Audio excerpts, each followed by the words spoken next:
Olá, seja bem-vindo ao nosso canal oficial do YouTube. Eu sou o pastor Márcio Rocha, pastor da Comunidade Evangélica da Zona Norte, e temos o prazer e a alegria de receber você. Eu espero que a palavra que você vai ouvir agora venha de impacto ao seu coração, trazendo paz, alegria e muito mais do que isso, conhecimento da Bíblia Sagrada, a palavra de Deus. Deus te abençoe, divirta-se.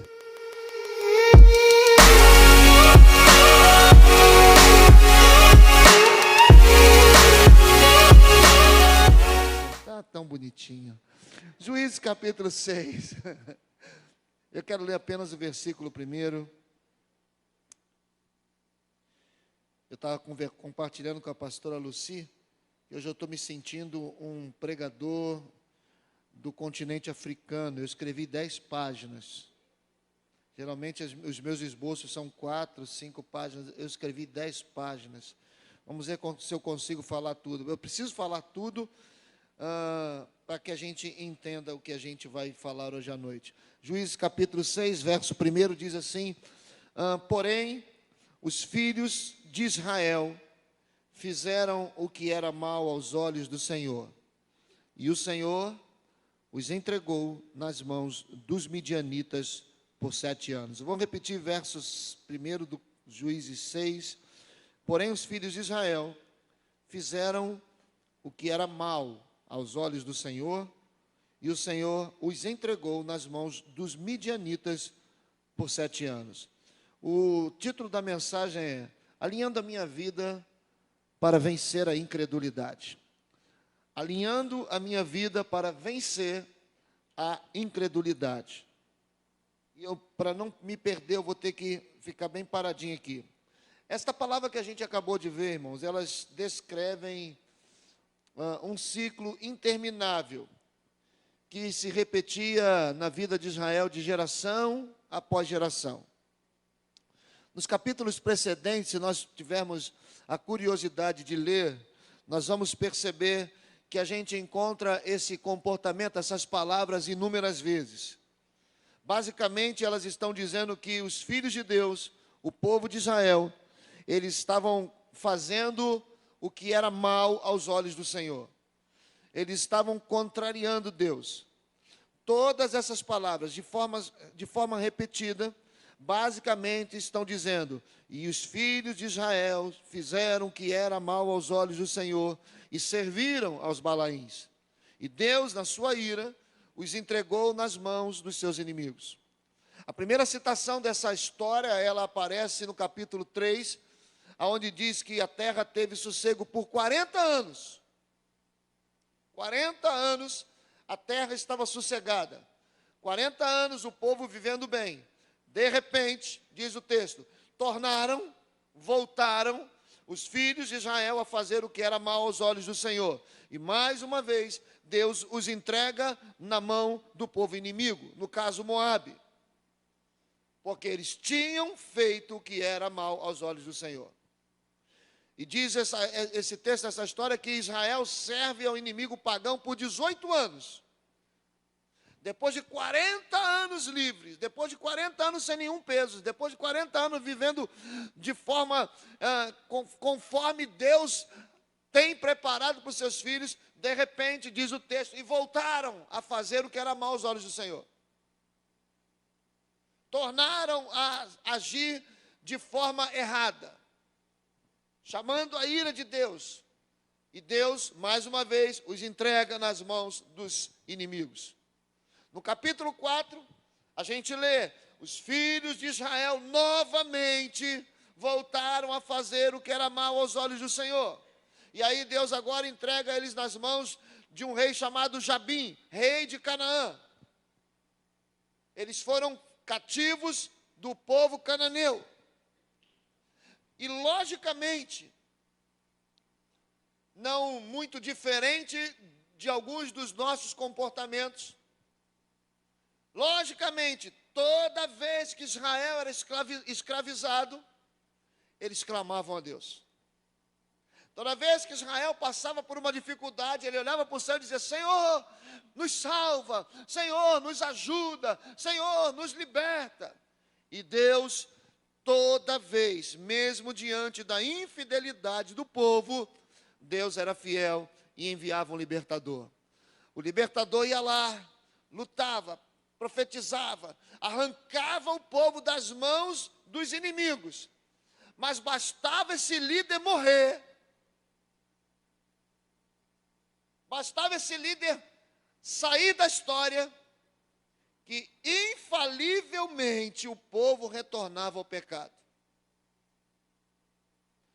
Deixa eu abrir um parênteses aqui para dizer uma coisa para você. Deixa eu marcar para eu não me perder aqui. Existem coisas que a gente vai pregando que nem estão aqui, mas aí Deus vai falando. Deixa eu lhe dizer uma coisa, irmãos. Não seja tolo em achar que os seus líderes querem mandar na sua vida. Nós, pastores, não queremos mandar na vida de ninguém. Eu tenho dito aqui, até que haja uma determinação, nós vamos continuar nos nossos cultos. Mas, pastor, estão mandando, ninguém está mandando nada. Estão orientando para que não haja nenhuma reunião de aglomeração. Nós estamos fazendo a nossa parte. Se você fizer a sua parte, nenhum mal nos sucederá, praga alguma chegará à nossa tenda. Amém? Agora você tem que fazer a sua parte. Lave bem as mãos, tem álcool gel na entrada. A gente vai botar álcool gel, irmão. Entendeu?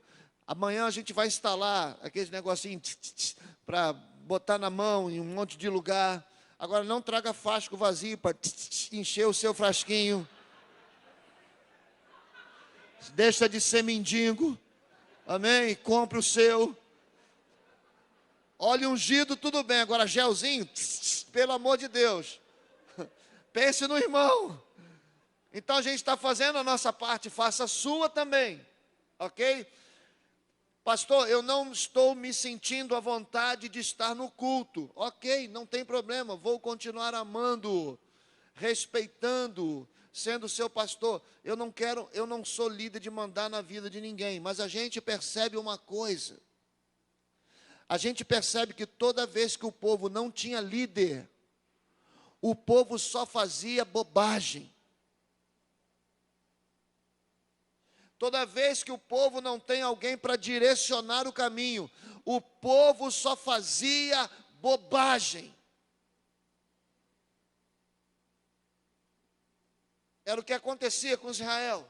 Fecha parênteses, deixa eu voltar para o texto. Eles clamavam a Deus. Deus mandava um libertador. E o que acontecia? O libertador morria e o povo infalivelmente fazia tudo que era mal aos olhos do Senhor. E aí esse ciclo novamente acontecia. Os filhos de Israel fizeram o que era mal aos olhos do Senhor, e o Senhor os entregou nas mãos dos inimigos. Que coisa! Durante todo esse período, Israel era continuamente humilhado e massacrado pelos seus inimigos. Se você ler a história, você vai ver. Os inimigos invadiam Israel sistematicamente a cada ano, roubavam as suas colheitas, roubavam os seus bens. Os líderes das caravanas midianitas soltavam todos os seus camelos e os seus animais nos campos israelenses. E os seus animais comiam, devoravam todas as plantações, devastando tudo como se fossem gafanhotos. Israel sempre resistia, mas os midianitas seguiam ele, perseguiam eles até as montanhas. E o povo de Deus, que tinha sido chamado, que tinha uma promessa para viver na abundância, por causa da perseguição dos inimigos, oriunda do seu erro, diz o texto, a história, que eles acabavam procurando abrigo em cavernas e covas, tendo que se alimentar com o que encontravam. Imagina um povo que tem a bênção de Deus, que tudo aquilo que eles plantavam, Deus abençoava, que não havia mesquinharia, um povo próspero. Por causa das suas decisões erradas, eram obrigados a fugir, viver dentro de cavernas, comendo o que dava, comendo o que conseguiam ali. E lá no verso de número 6 do mesmo Juízes, capítulo de número 6, diz que Israel se enfraquecia muito com a presença dos midianitas. Israel perdeu tudo para o inimigo: suas casas, sua comida, seus bens. Um povo próspero, vivendo como miseráveis. Um povo abençoado, sem lar. Um povo que tinha a promessa de Deus, vivia completamente desolado. Lá no verso 6, mais uma vez, os filhos de Israel começam a clamar. Olha o que está escrito no verso 6. Assim, Israel empobreceu muito pela presença dos midianitas. Então, os filhos de Israel clamaram ao Senhor. E esse clamor de Israel, ele acontece por causa da opressão do inimigo. O povo estava clamando um clamor de angústia devido ao momento difícil que eles estavam passando. O povo estava clamando porque estava perdendo a sua paz. O povo estava clamando por causa da sua insegurança. Só que dessa vez, antes de Deus enviar um libertador, olha que coisa importante para a gente ler nessa história. O povo errava, clamava, Deus mandava um libertador. Dessa vez, Deus não envia um libertador, Deus envia um profeta antes do libertador chegar. Porque Deus estava querendo que o povo entendesse o porquê da razão de estarem sendo perseguidos. E ele chama atenção do verso 8 ao verso 10, diz assim, olhem, eu estou lendo numa versão, na Nova Versão Internacional. Deus chama a atenção do povo através do profeta, dizendo assim, olhem para a sua história. Em cada caso, Deus os livrou das mãos de todos os que lhe oprimiam. Deus também livrou vocês da servidão do Egito. Deus também lhes disse para não temer os deuses dos amorreus em cuja terra habitam. Mas vocês não deram ouvidos à voz do Senhor. E ainda continuam cultuando e confiando em falsos deuses. O que Deus estava dizendo especificamente ao povo? Eu deixei claro desde o princípio a vocês. Vocês não precisam temer a ninguém, senão ao seu Pai Celestial. Vocês não precisam ter medo absolutamente de nada. Só confiem em mim. Deus está dizendo, não permitam que nenhum outro receio penetre nos seus corações. Mas novamente vocês desobedeceram. O povo permitiu a entrada de toda sorte de dúvidas. O povo permitiu a entrada da incredulidade nos seus corações. E forçaram Deus a entregá-los aos inimigos, para que eles pudessem voltar à sua confiança no Senhor. O profeta está mostrando claramente a Israel qual era o seu pecado. E qual era o pecado de Israel, pastor? Eles esqueceram o mandamento do Senhor de não temerem a outros deuses. Esse era o pecado do povo. De não confiar que Deus tinha poder para fazê-los avançar. De não acreditar que Deus tinha poder para curar. O pecado do povo era colocar em dúvida o poder de Deus. O pecado do povo era colocar em dúvida o agir de Deus. A manifestação do poder de Deus. Quem é Deus? Eles esqueceram do Deus que os livrou do Egito.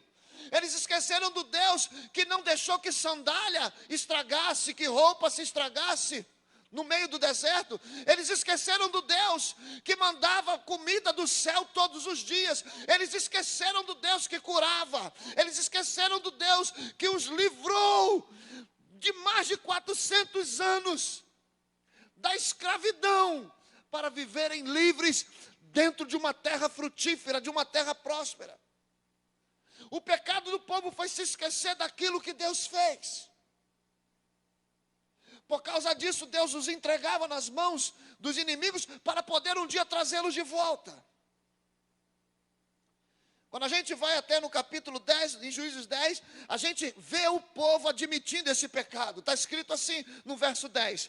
Juízes 10, 10. Então os filhos de Israel clamaram dizendo: Senhor, contra ti havemos pecados, porque deixamos o nosso Deus para servir aos Balaíns.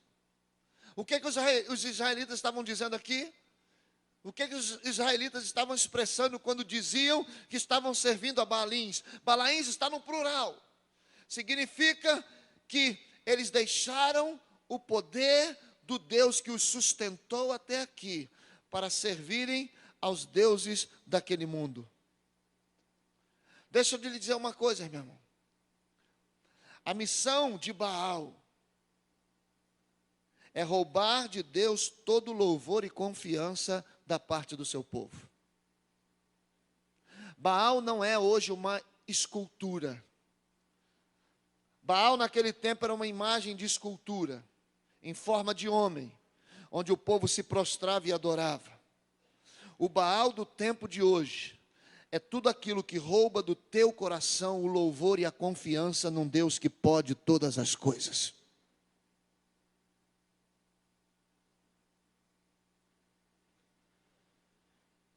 E como é que ele alcança êxito nisso?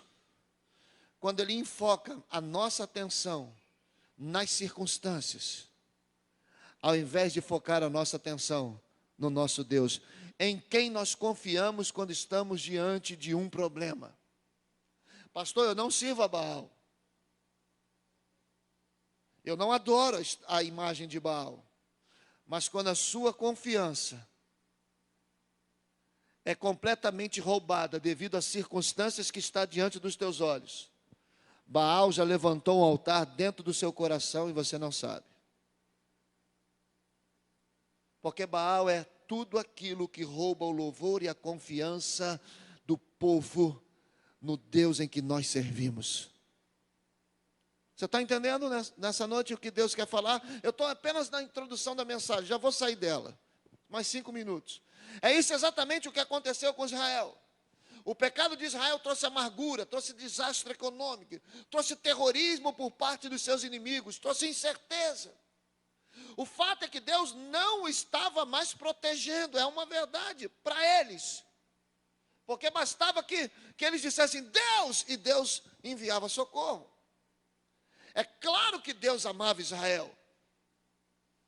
Mas algumas vezes, eles se colocavam à mercê dos inimigos para poderem acordarem. E Deus sempre tentando trazê-los de volta para o abrigo das suas asas. Só que Israel se recusava a admitir que a causa da sua crise era o seu próprio pecado. Era a sua falta de confiança, era a sua incredulidade. E aí Deus chama Gideão. Que coisa linda. Mas olha o que Deus fala a Gideão no verso de número 25. Vamos lá, vamos até o versículo de número 25 do capítulo 6.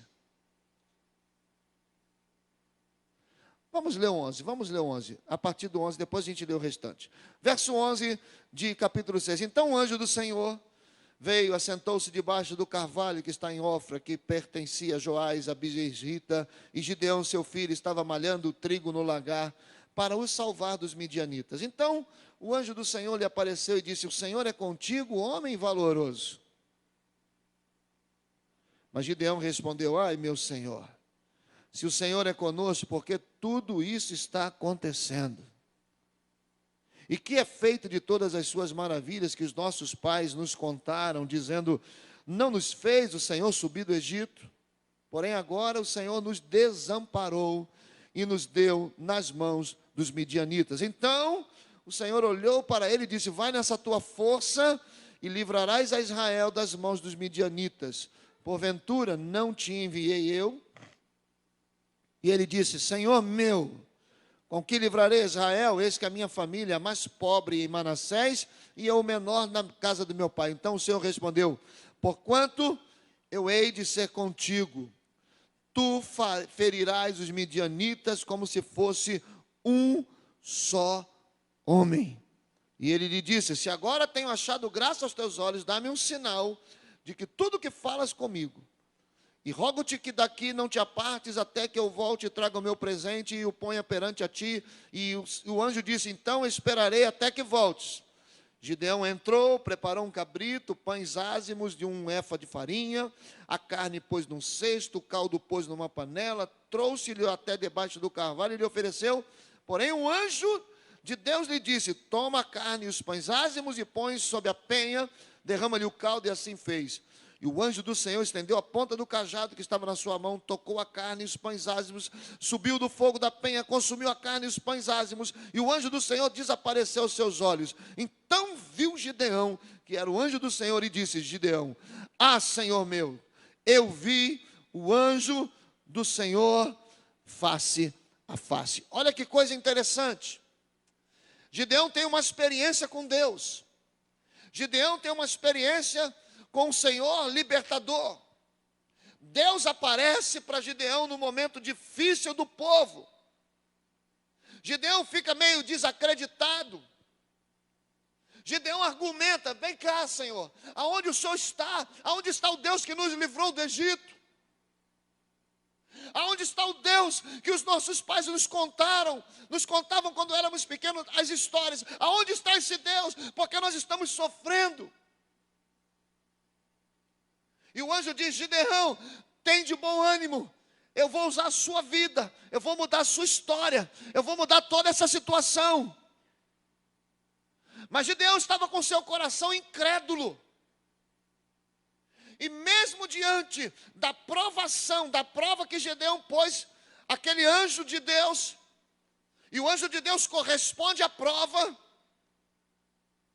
antes do anjo mudar a história de Gideão, o anjo dá uma palavra, verso de número 25, diz assim: aconteceu naquela mesma noite que o Senhor lhe disse: toma o boi, que pertence ao teu pai, o segundo boi de 7 anos, e derruba o altar de Baal. Derruba o altar de Baal. Ou seja, Deus estava dizendo para Gideão: Gideão, não vai adiantar nada você dar mais um passo, se a incredulidade ainda estiver no seu coração. Do que adianta, irmãos, nós clamarmos a Deus? Do que adianta você vir ao culto? Do que adianta você cantar louvores? Do que adianta você cantar uma canção tão profética como a que cantamos hoje à noite? Não pare de lutar, não pare de adorar. A tua dor vai regar a sua fé. O teu Deus não te abandonará. Se aqui dentro a gente tem dúvidas, se aqui dentro a gente tem ainda questionamentos, se Deus tem poder para fazer ou não, esse é o nosso Baal. Se a gente não alinhar a nossa vida a essa palavra, os altares de Baal permanecerão de pé. E será quase que impossível Deus fazer alguma coisa. Pensa comigo, será que Deus não poderia, com um vento que vem do norte, do sul, um rodemoinho, derrubar o altar de Baal, do pai de Gideão? Poderia ou não poderia? Claro que poderia. E por que Deus não fez isso? Porque vencer a incredulidade que está no nosso coração não é responsabilidade de Deus, é responsabilidade nossa. Quem é o Deus que você crê? Quem é o Deus que você serve? Diante de que Deus nós estamos adorando? Que é isso, pastor? Deixa eu te mostrar uma coisa. Abre comigo o livro de Ezequiel, capítulo 8. Eu preciso usar essa história um pouco para já me preparar para terminar a mensagem. Ezequiel, capítulo de número 8.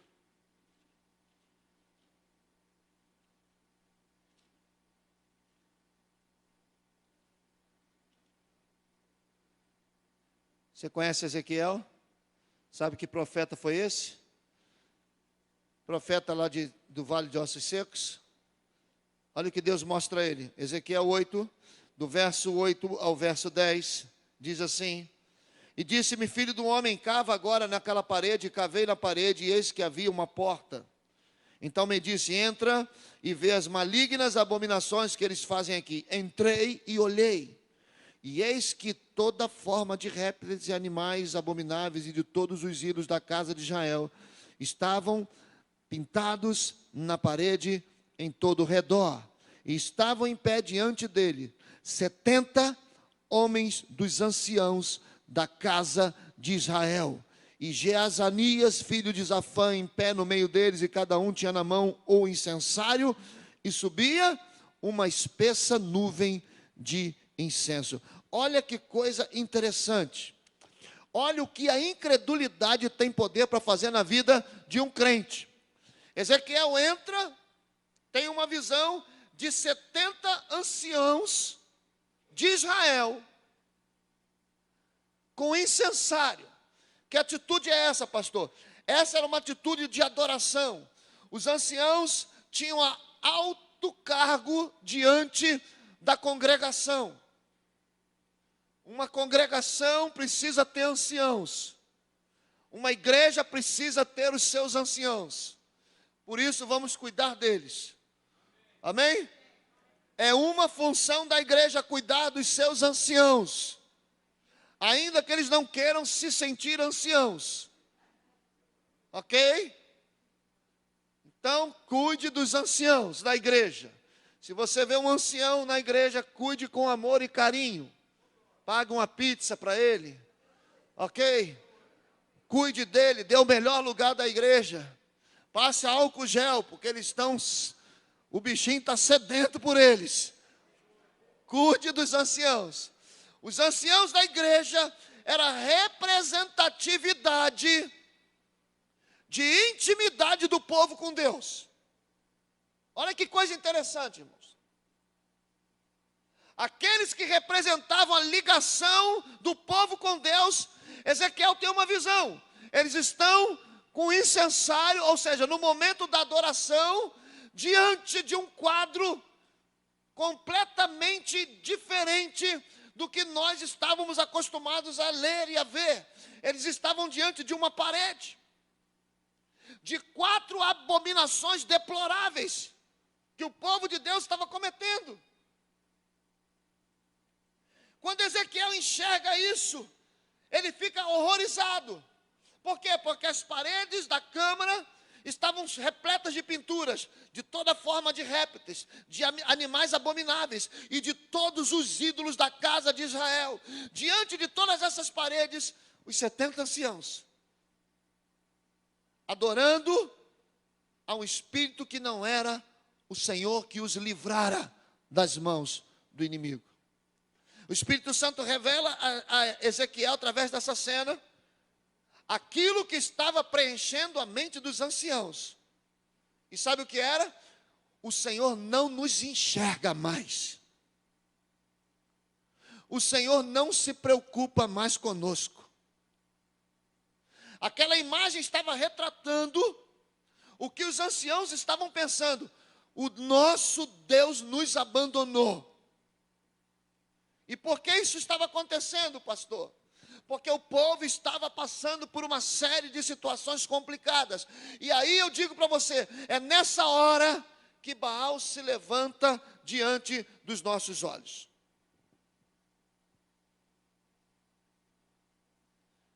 Sabe onde o espírito de Baal levanta os seus altares?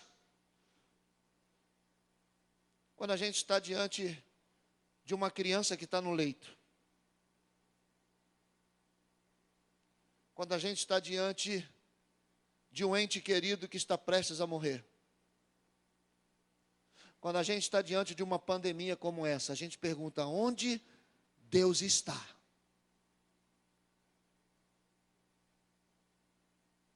Será mesmo que eu estou protegido?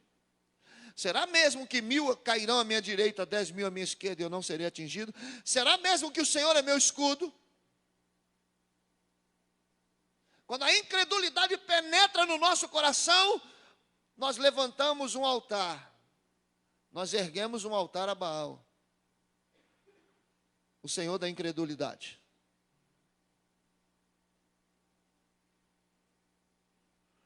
Há uma incerteza generalizada em nossa sociedade, meus irmãos. Há uma incerteza. Eu não estou dizendo isso para você vir para o culto. Não, o pastor está vendo exemplo. Não, não. Eu estou dizendo para você derrubar todo espírito de incredulidade no seu coração. E lembrar todos os dias, eu tenho um Deus que cuida de mim. Eu tenho um Deus que cuida da minha casa. Eu tenho um Deus que cuida da minha família. Eu tenho um Deus. Eu tenho um Deus que não é imagem de escultura, que tem olhos, mas não enxerga, que tem braços, mas não abraça. Eu tenho um Deus. Irmãos, deixa eu lhe dizer uma coisa, não há problema algum se você não quiser abraçar o seu irmão, mas não deixe de abraçar o Espírito de Deus, que todos os dias está com os braços abertos, trazendo você para perto dele, porque ele é o nosso sustento, ele é o nosso refúgio, ele é o nosso Senhor. Aleluia, aplauda ele se você quiser e você crê nisso.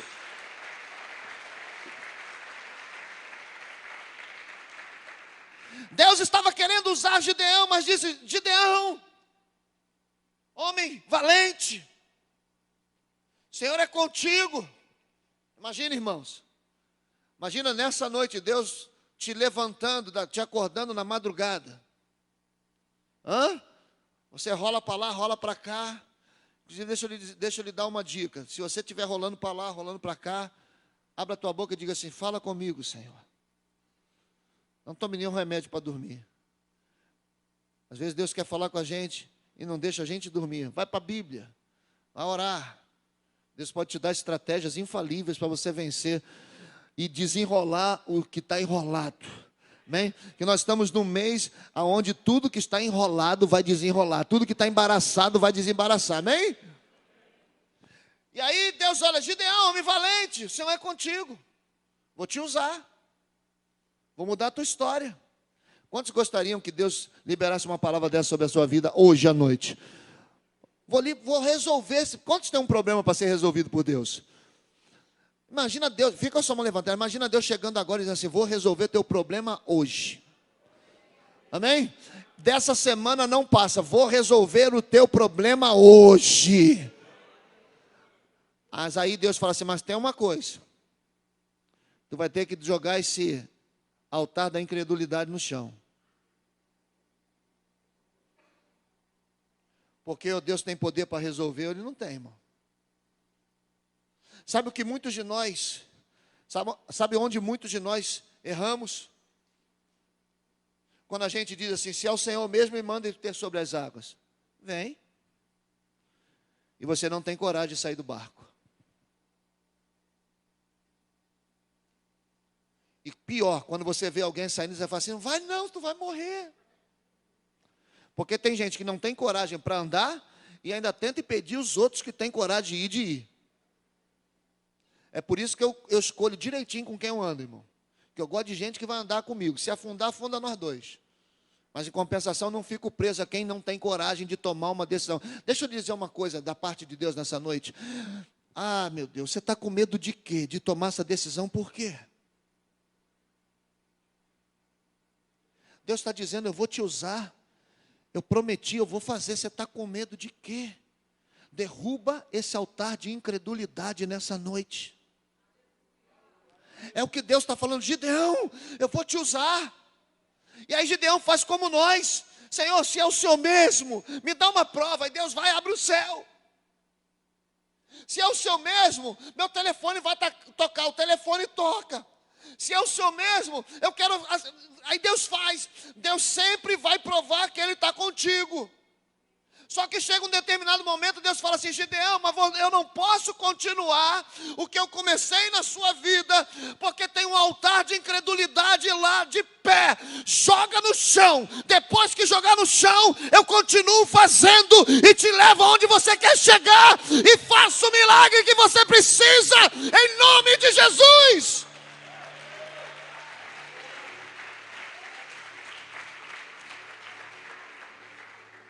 Irmãos, o Senhor não condena e nem despreza nenhum de nós quando estamos atravessando fases de dúvida e de medo. Eu já disse isso aqui. Existem situações que a gente tem medo. normal. Tenho medo. O rei Josafá lá, segundo Crônicas capítulo 20, ele está cercado por um exército inimigo.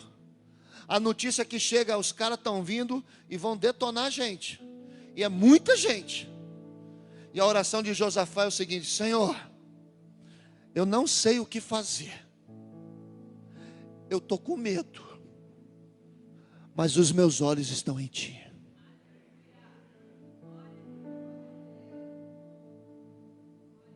Eu posso ter medo. Mas eu tenho duas opções. Ou eu fico olhando para o medo, ou eu olho para quem vai tirar o medo do meu coração e me fazer atravessar essa situação difícil. Deus estava falando para Gideão: Gideão, eu quero te usar. Tem gente sentada aqui que já ouviu isso de Deus: eu quero te usar. Eu quero mudar essa história. Você está muito tempo sentado. Você está muito tempo fugindo. Faz muito tempo que eu já provei para você que eu estou contigo. Faz muito tempo que eu já provei para você que eu sou o teu Senhor. Faz muito tempo. Quantas vezes eu já fiz milagre na tua vida. Chegou a hora de eu usar você. Mas não posso dar mais um passo enquanto o altar de Baal não for ao chão.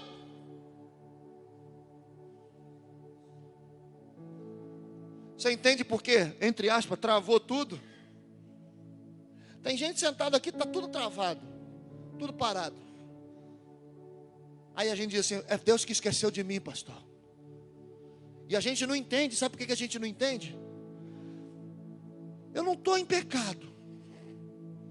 Sou dizimista, sou ofertante, sou marido de uma só mulher, não sou dado ao vinho, não tenho medo do corona. Está tudo bem comigo. Por que Deus não faz? Porque tem um altar erguido ainda. O altar da dúvida e da incredulidade. Tem gente sentada aqui que Deus já deu a direção, mas você está com medo, está parado. E se não der certo? E se der ruim? Tem gente em casa assistindo a gente, que deve ter pensado: se eu for ao culto e pegar, irmão, fica tranquilo, os nossos obreiros estão instruídos. Alguém espirrou, sai alguém com um saco, embala na hora e leva lá para baixo. Fica relax. Entendeu? Talvez semana que vem eu coloque na cadeira um botão. Espirrou, tchum, ensaca na hora.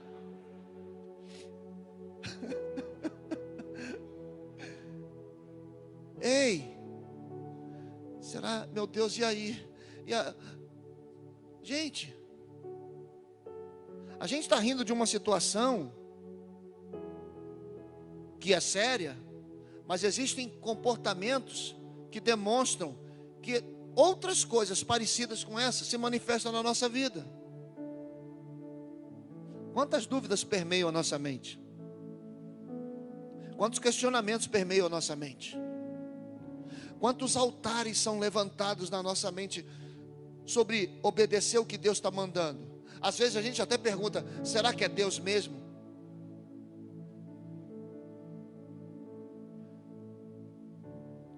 Abre esse parênteses. Você não acha que você está colocando Deus há muito tempo em teste, que Ele já passou? Toda semana você tem uma prova com Deus. Senhor, se for isso mesmo hoje, eu quero que alguém pague o meu jantar. Aí Deus põe alguém para pagar o jantar. Senhor, se for hoje, o jantar de semana passada foi, mas hoje eu quero uma coisa mais difícil. Eu quero que o meu chefe diga bom dia para mim. O chefe vai dar bom dia. Você só coloca coisa que acontece. Deus fala assim: chega de teste, cara. Tem gente sentada aqui que a posição de Deus, desculpa, eu vou apenas compartilhar como se nós estivéssemos no nosso dia a dia, no nosso relacionamento íntimo com Deus.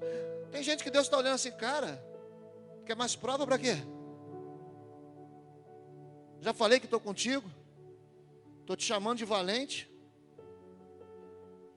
Eu vou te contar uma coisa que eu creio, tá? Eu creio, particularmente, você não é obrigado a crer comigo.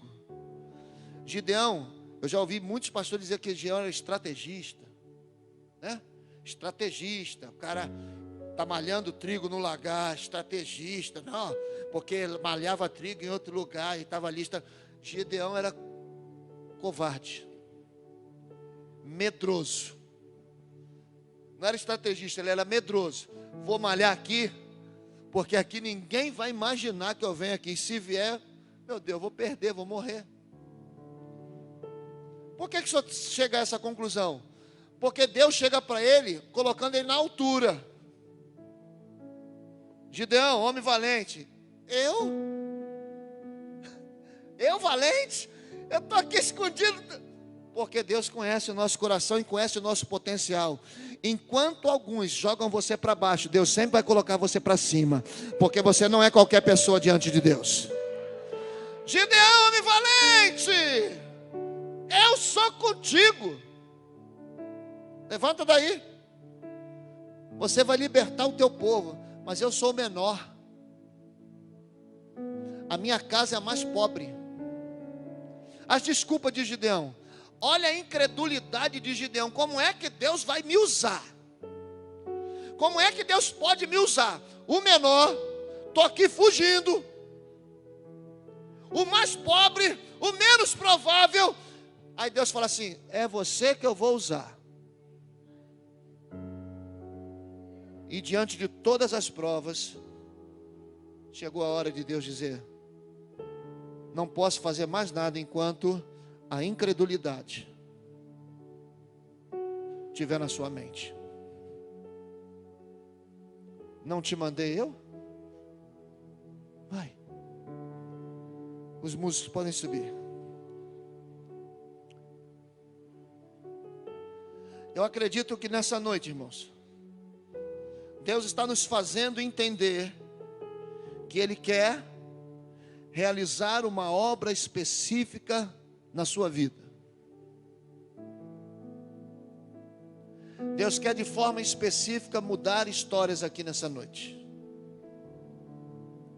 Eu creio, de verdade, que o Senhor quer lhe dar a mais importante vitória de todas as que você já teve até hoje. Meu Deus, pensei que você ia se alegrar com isso. Deus quer te dar a mais importante vitória de todas as que você já teve na sua vida. E Ele quer nos conduzir a um determinado lugar para você perceber que ou você crê ou você não crê. E só tem uma maneira de derrubar os altares de Baal, se alinhando à palavra. Quem é você? Quem é Deus? Ao momento da parte de Paulo, na vida de Paulo,